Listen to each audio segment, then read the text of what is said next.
Nyakorongo jongo pogre gi wang jowi inyalo tudri kodwa e mbui magwa mag oganda wantiere achiel kachiel e mbui mar YouTube, Facebook, X kanyakla kod Citizen Digital.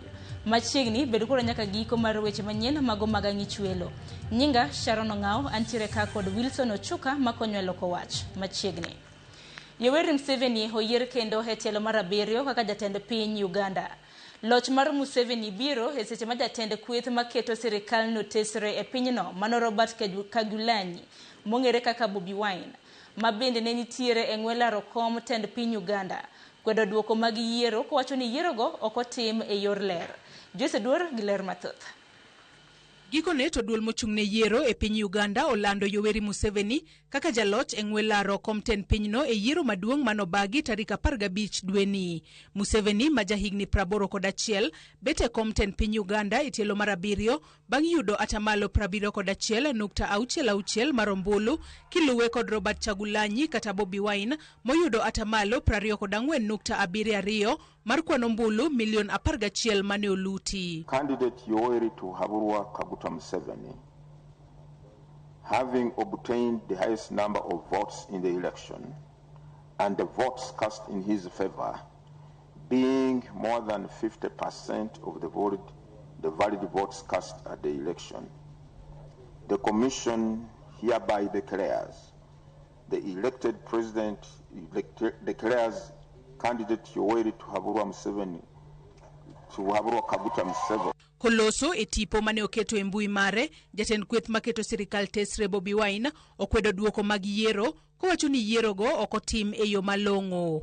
We reject whatever is being declared by Mr. Byabakama because those so-called results that they're declaring are fake and they don't in any way reflect what happened at the polling stations or what is at the declaration forms.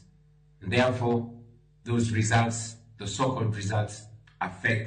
Bobi Wine bende olero ni obila ne omonjo ode kendo en kachiel kod min ode odinnegi ei odgi, wach ma obila okwedo katendo obila lero ni obila notere e alwora mar ode kaka yor jiwo arita e pinyno. My wife and I have been under house arrest since the 15th of January when we had elections. And yesterday, our house was raided by some police officers together with a number of other unknown individuals in plain clothes. Amidst that raid, I was able to use my skills and escape my house. But I know they're looking for me. Mr. Chagulanyi Sentamu, as far as I'm informed, he's not under arrest. The deployment around his place, yes, it is visible. But we have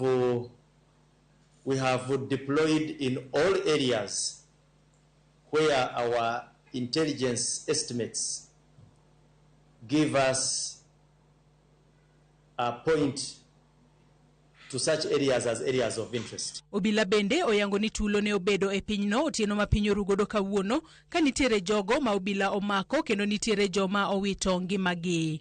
There were engagements between police and rioters on 3 occasions, one at 8 p.m., 10 p.m., and 2 a.m. It is unfortunate that there were some fatalities registered. Duol mochung'ne tudruok e piny Uganda ne ogolo chik mondo olor mbui e pinyno kochakore tich 2 jumani motelo ne yiero mar tich 4 gino momiyo kweth maketo sirikal tesre koro yango ni yiero ok ne otim e yo maber. We demand that the internet be restored and the rightful declaration forms and tally sheets from the districts are uploaded on the internet so that the people of Uganda can see the rightful results in transparency. Yoweri Museveni mosebedo e telo kuom thuolo mar higni 40 kochakore higa mar 1986 koro dhi medo telo ne jopiny Uganda nyaka higa mar 2031. Jose Duor, Ramogi TV. Nyakorongo jongo pogre gi mano hami weche matimre pacho kae. Duond bura mar ODM otero campaigns mage